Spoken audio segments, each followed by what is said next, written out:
Hello, hello, je suis heureux de te retrouver dans Prière inspirée aujourd'hui. Alors nous sommes mardi. Hier, l'Esprit nous a conduits dans un temps vraiment de transformation, de cœur à cœur avec lui.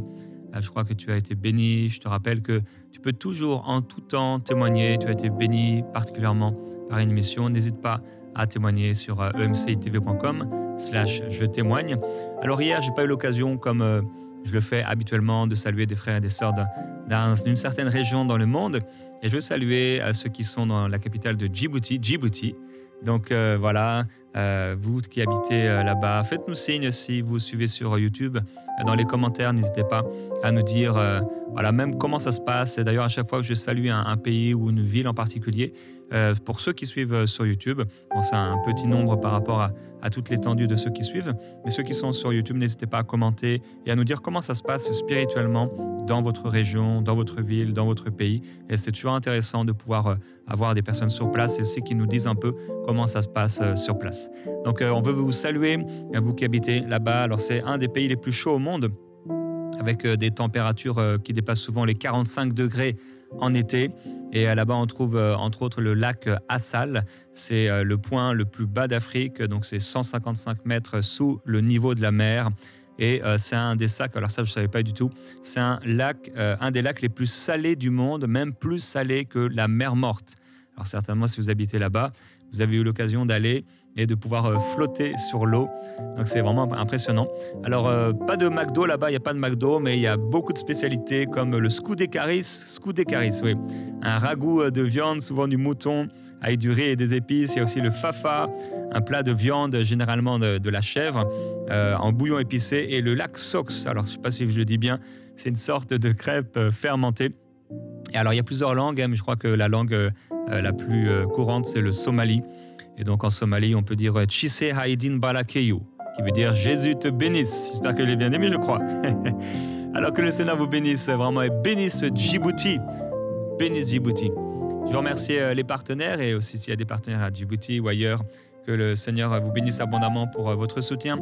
Et lire pour vous le témoignage de Jessica de France qui dit voilà, bonjour Pasteur Jérémy, je suis votre émission depuis des années. Je suis en train de me dire que Marie, prochainement en fait, je te donnerai les témoignages à lire. Ce sera mieux que de moi-même lire les témoignages avec mon nom dedans. Bonjour Pasteur Jérémy, je suis votre émission depuis des années. Elle continue de m'affermir dans ma foi en tant que jeune chrétienne. À chaque émission, le Seigneur me parle, soit en confirmant des paroles, soit en m'en révélant davantage. Toute l'équipe est une véritable bénédiction. Je bénis Dieu également pour la vie de Gordon, dont même les mains semblent suivre le mouvement de l'Esprit Saint. Amen. C'est vrai. Alors, j'en viens à mon témoignage. J'avais une douleur assez forte au niveau du thorax, une douleur qui me faisait presque pleurer. Et je regardais une émission sur le pardon dans Prière inspirée, avec comme invité Benjamin Peter Schmidt.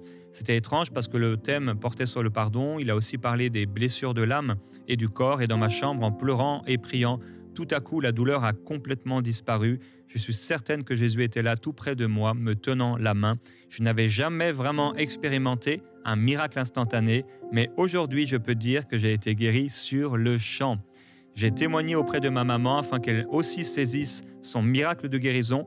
Vraiment que Dieu vous bénisse, cette émission m'aide tellement dans ma foi. Et je vous reviendrai avec d'autres témoignages, notamment celui de ma maman par la grâce de Dieu. Et c'est toujours super quand quelqu'un vit pour la première fois un miracle de Dieu.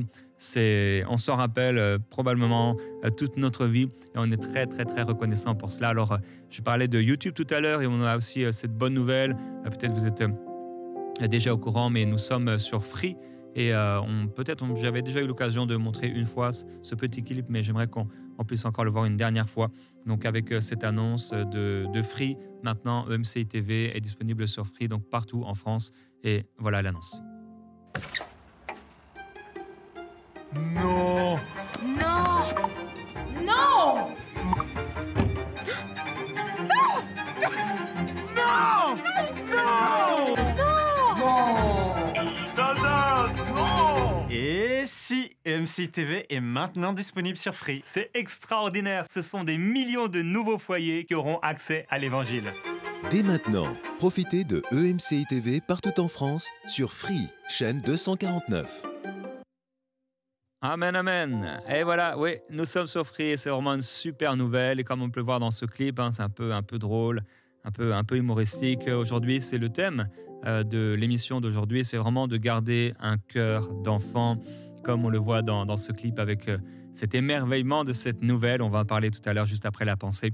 Dans cette pensée, donc, comme chaque mardi, on partage sur la particularité d'un personnage biblique. Aujourd'hui, je veux parler de l'humilité de Salomon. L'humilité de Salomon, en tout cas, au début de sa vie, dans 1 Roi, au chapitre 3 et au verset 7, on lit avec Marie. Maintenant, Éternel mon Dieu, tu as fait régner ton serviteur à la place de David, mon père. Et moi, je ne suis qu'un jeune homme. Je n'ai point d'expérience.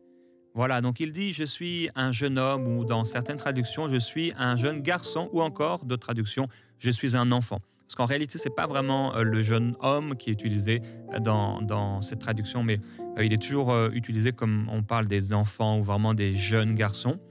Et Salomon, finalement, reconnaît, donc dans un songe, il reconnaît là où il se situe, là où il en est. Il ne se pense pas simplement parce qu'il est roi maintenant et qu'il a une super position, mais il reconnaît qu'en fait, c'est vrai, il est comme un jeune garçon, il est comme un jeune homme, il est comme un enfant. Il a absolument besoin de Dieu parce qu'il n'a pas d'expérience. Il n'a pas d'expérience. Et Dieu veut nous amener dans cette humilité, nous ramener peut-être dans cette humilité, comme Salomon au début de son règne, qui avait ce cœur humble. Et il a reçu, à cause de cette humilité de cœur, tant de sagesse, tant de grâce et tant de bénédiction de la part de Dieu. Malheureusement, on sait qu'au cours de sa vie, il va le perdre. Il va perdre cette sagesse, il va perdre cette humilité. Et il l'expliquera dans son livre, comment, en goûtant toutes les choses de la vie, en profitant de toutes les choses de la vie, en goûtant tous les biens de la vie, il dira « mais tout est vanité, tout est vanité ». Il perdra son humilité pour se tourner à la fin de sa vie vers des dieux étrangers, malheureusement. Où tu en es par rapport à l'humilité ? C'est vraiment quelque chose qui doit se trouver en nous, une particularité qui doit se trouver dans nos cœurs. Nous devons absolument marcher dans l'humilité. Il y a des choses qu'on peut faire pour rester humble. Il y a des choses qu'on ne doit pas faire pour rester humble. Je t'encourage à toujours faire preuve d'humilité. Pas toujours forcément être, toujours le premier, toujours le meilleur ou toujours super bien habillé. Permets-toi des fois de faire quelque chose qui va te ramener dans cette humilité. Permets-toi des fois simplement d'être celui qui s'assoit au fond. Permets-toi d'être celui qui sert les autres, celui qui aide les autres. Je crois que Dieu appelle quelqu'un aujourd'hui, comme il l'a fait hier, à revenir à ce cœur d'enfant.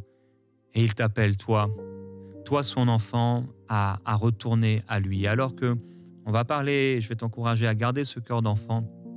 J'aimerais que pendant ce chant, ton cœur, nos cœurs, se tournent vers le Seigneur alors qu'il t'appelle. Dieu ne veut pas des adultes, même si spirituellement, on doit devenir des adultes et des hommes et des femmes matures. Mais dans nos cœurs, on sera toujours ses enfants, comme l'est un enfant pour son père et sa mère. À cet appel, ouvre ton cœur et redeviens comme un enfant. Viens à moi, mon enfant. Pourquoi aurais-tu peur de ton père? Car mes bras sont grands ouverts. Je suis là. Je suis là. Oui, je vois les larmes dans tes yeux. Je comprends ta douleur et j'entends le cri de ton cœur, mon enfant. Mon amour te consolera, car je t'aime infiniment. Alors mets ta confiance en moi, car tout ce que je dis est vrai. Je ne t'abandonnerai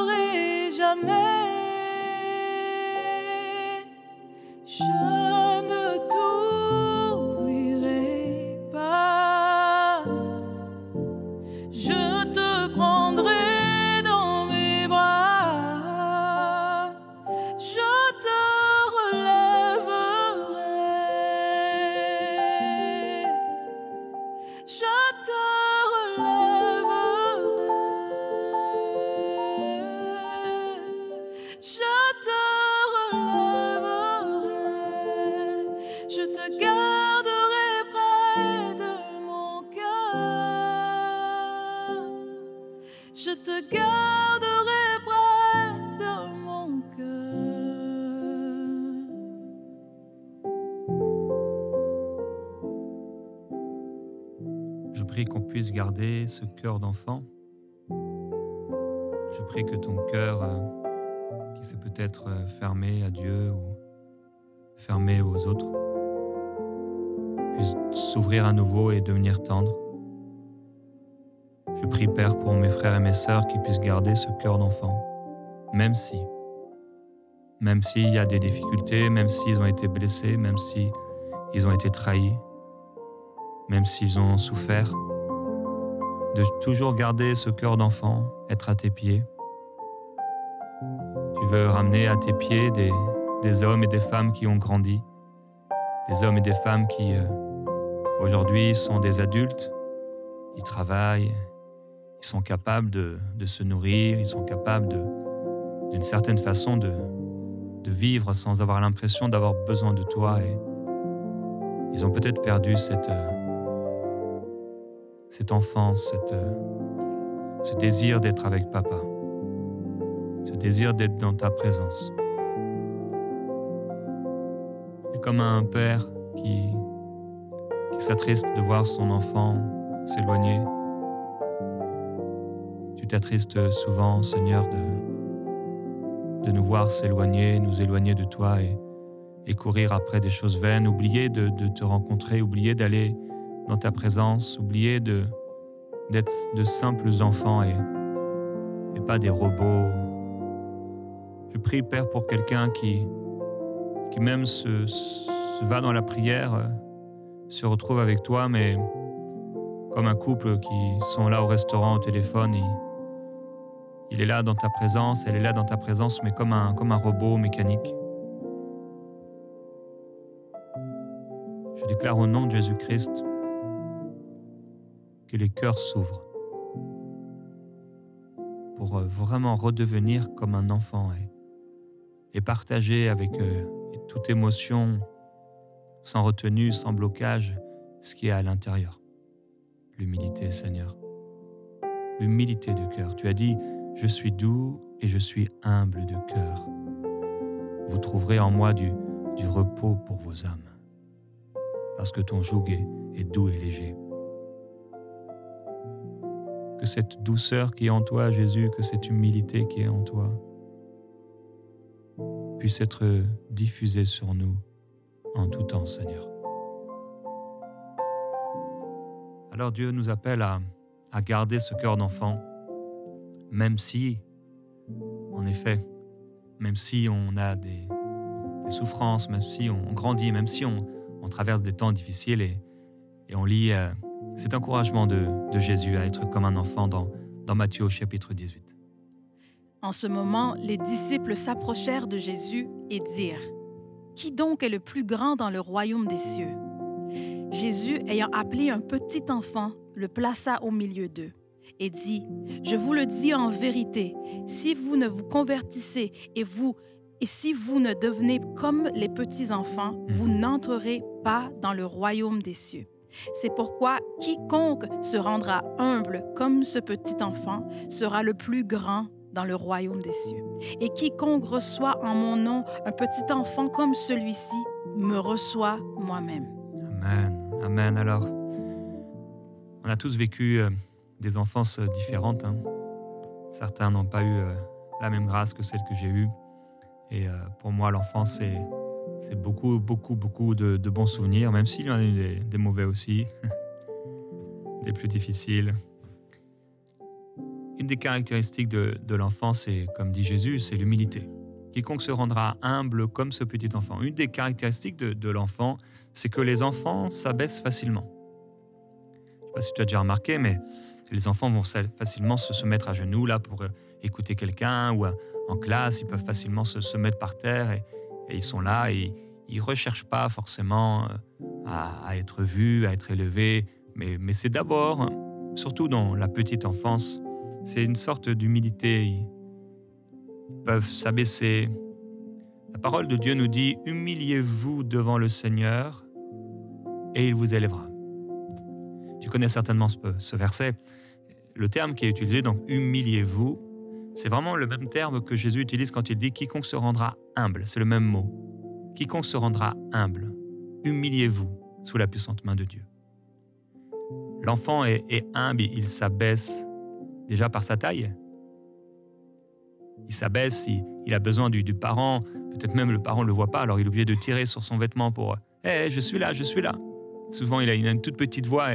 Et j'étais, il y a quelques jours, là, cette semaine, dans un rendez-vous avec un jeune garçon. Il va bientôt avoir 12 ans. Et je le voyais et je me disais, mais il est trop mignon. Il a une toute petite voix, toute petite voix d'enfant. Et je vois qu'il aime Jésus et qu'il a un appel. Et il me dit, je sais que je serai pasteur. Et quand j'entends ça, je dis, wow, bien sûr, mon cœur est touché. Parce qu'à son âge, j'avais aussi la conviction que j'allais devenir pasteur. Et je l'ai encouragé. Quand on est enfant, à moins que le diable ait trouvé une porte d'entrée par nos parents, par une situation pour nous essayer de nous détruire. Mais normalement, on devrait pouvoir vivre une belle enfance. Et Jésus est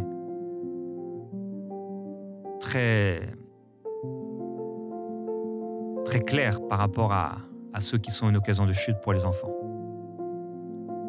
Il y aura une justice et il y aura un jugement. Mais la grâce de Dieu, c'est que même quelle que soit l'enfance qu'on a eue, Dieu nous a sauvés. Dieu a racheté ces années qui parfois ont été perdues, volées. Dieu t'a racheté, Dieu t'a aimé. Et c'est pour ça qu'il est important, car il n'est pas le Dieu des morts mais des vivants, de ne pas regarder ce qui a été mort en arrière, même si ça doit être traité, restauré, mais de regarder en avant. Et donc, les enfants s'abaissent facilement et on est appelé à cela. Et il y a un roi, un Roboam. Le Seigneur me conduisait à en parler avec toi. C'est donc dans l'histoire d'Israël et de Juda, à un moment, le peuple va demander à cet homme, donc Roboam, qui va prendre la suite de Salomon. Il est fils de Salomon et ils vont donc le peuple se présenter auprès de ce nouveau roi et lui demander d'alléger la charge, le fardeau qui était devenu lourd avec Salomon, promettant de le servir en retour s'il allégeait la charge. Et donc il va aller consulter les anciens conseillers de son père, et les anciens conseillers de son père vont lui recommander la douceur. Ils vont dire, si tu es doux avec eux, eh bien ils vont te servir avec un bon cœur et tu vas gagner la fidélité du peuple. Mais Roboam va rejeter les conseils des anciens et il va préférer consulter les jeunes de son entourage, ceux qui ont grandi avec lui. Et on lit avec Marie dans 1 Roi, chapitre 12, verset 7. Et voici ce qu'ils lui dirent. Si aujourd'hui tu rends service à ce peuple, si tu leur cèdes et si tu leur réponds par des paroles bienveillantes, ils seront pour toujours tes serviteurs. Mais Roboam laissa le conseil qui lui donnaient les vieillards et il consulta les jeunes gens qui avaient grandi avec lui et qui l'entouraient. Il leur dit, « Que conseillez-vous de répondre à ce peuple qui me tient ce langage? Allège le joug qui nous a imposé ton père. » Et voici ce que lui dirent les jeunes gens qui avaient grandi avec lui. « Tu parleras ainsi à ce peuple qui t'a tenu ce langage. Ton père a rendu notre joug pesant et toi, allège-le nous. Tu leur parleras ainsi. Mon petit doigt est plus gros que les reins de mon père. » Maintenant, mon père vous a chargé d'un joug pesant et moi, je vous le rendrai plus pesant. Mon père vous a châtié avec des fouets et moi, je vous châtierai avec des scorpions. Ah, terrible. Jéroboam. Voilà, on peut s'arrêter ici, merci. On voit ici le cœur de cet homme qui, contrairement à son père Salomon, qui a bien commencé. Mais lui, il a tout de suite mal commencé. Son père Salomon a commencé avec cette prière qu'on a vue ensemble. Mais lui, imaginez jusqu'à dire, mon petit doigt est plus gros que les reins de mon père. Et cette dureté, cette méchanceté qu'il a, parce qu'il n'a pas su avoir le cœur d'enfant. Je prie pour un père qui doit avoir à nouveau ce cœur d'enfant, qui doit posséder à nouveau ce cœur d'enfant. C'est pas parce que tu es père, c'est pas parce que tu es directeur d'entreprise, c'est pas parce que tu as un poste élevé, c'est pas parce que maintenant tu as quelqu'un sous tes ordres que tu es obligé de devenir dur. Ne deviens pas dur, reste tendre. Et quelqu'un dira, oui, mais je suis obligé d'asseoir mon autorité, d'être dur avec les gens. C'est faux. C'est faux. Est-ce qu'on voit Jésus frapper ses disciples? Est-ce qu'on voit Jésus violenter ses disciples? Non. Il savait être ferme, Il avait l'autorité, mais il était plein de douceur. Il dit « Je suis doux et je suis humble de cœur ». Quel leadership il a eu. Quelqu'un qui agit de la sorte, ça va souvent mal terminer.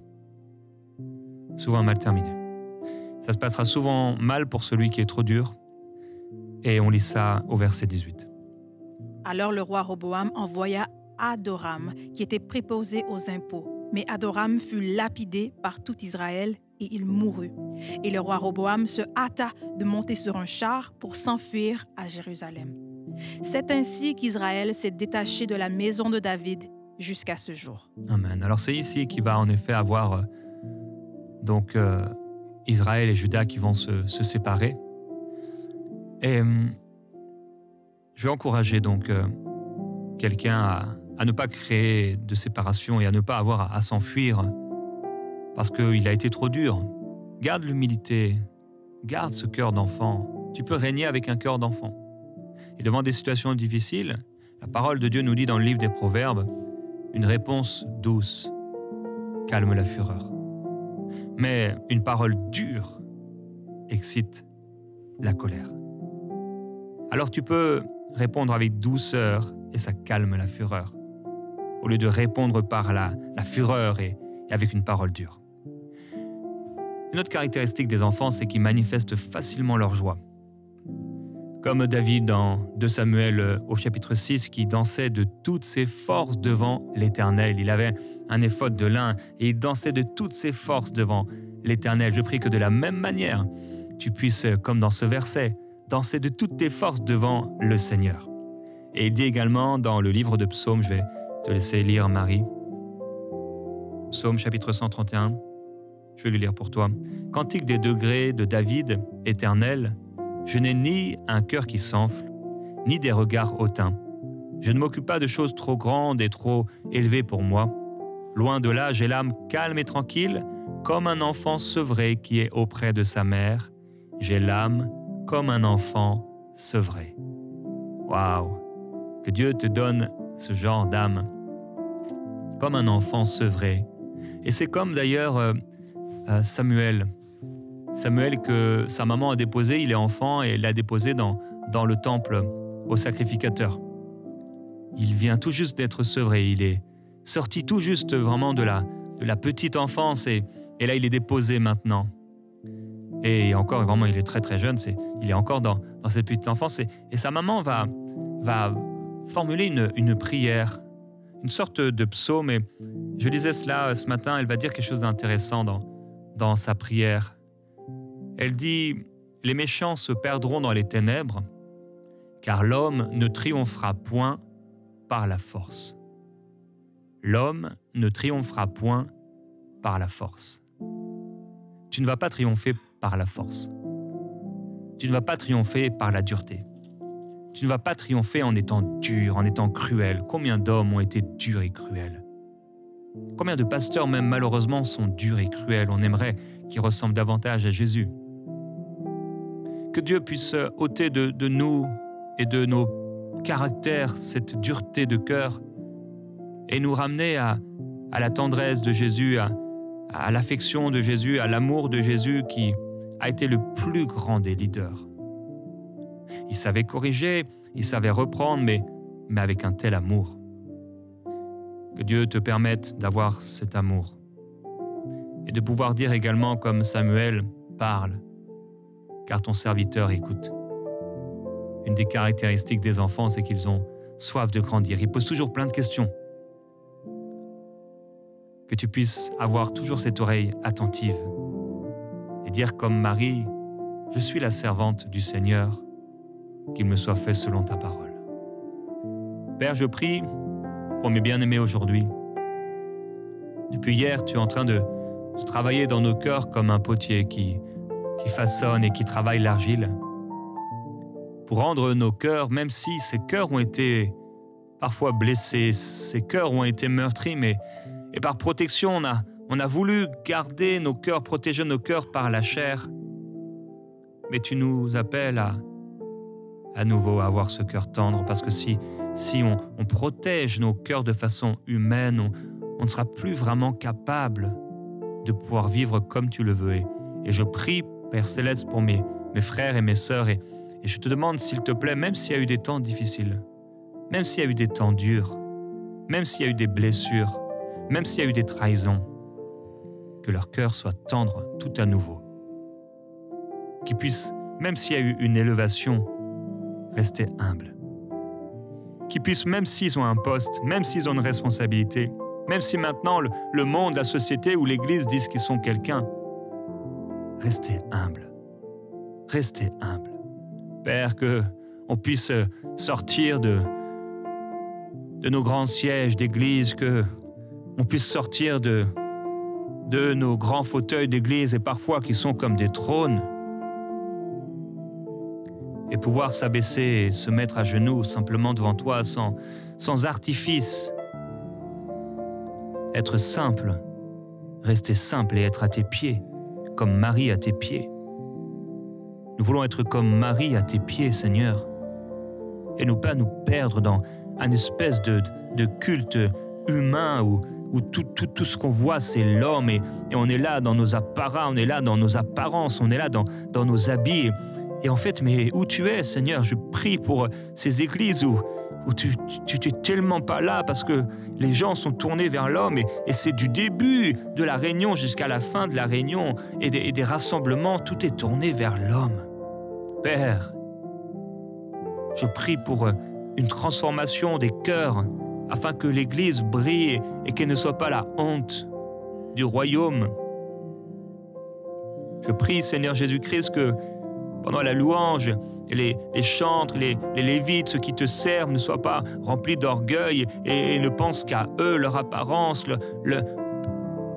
leur chant, mais que leur cœur soit tourné vers toi, que les pasteurs, que les modérateurs, que ceux qui exercent un service ou un ministère ne soient pas tournés vers eux. Est-ce que mon message est bon? Est-ce que j'ai bien dit telle chose, ma prédication, mon truc, mon machin, Seigneur? Mais je prie que tout soit tourné vers toi et que les messages, les prédications, les sermons, toutes ces choses, tout qu'on peut faire à l'église, que tout soit tourné vers toi. Tout soit tourné vers toi et qu'on ne devienne jamais des professionnels. Jamais des professionnels. Jamais, jamais des professionnels, mais des enfants. Des enfants.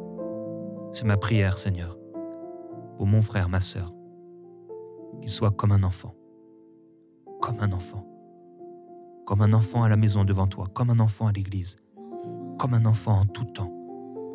Revêtu d'autorité, revêtu de ta présence, mais avec un cœur d'enfant et l'humilité pour partage.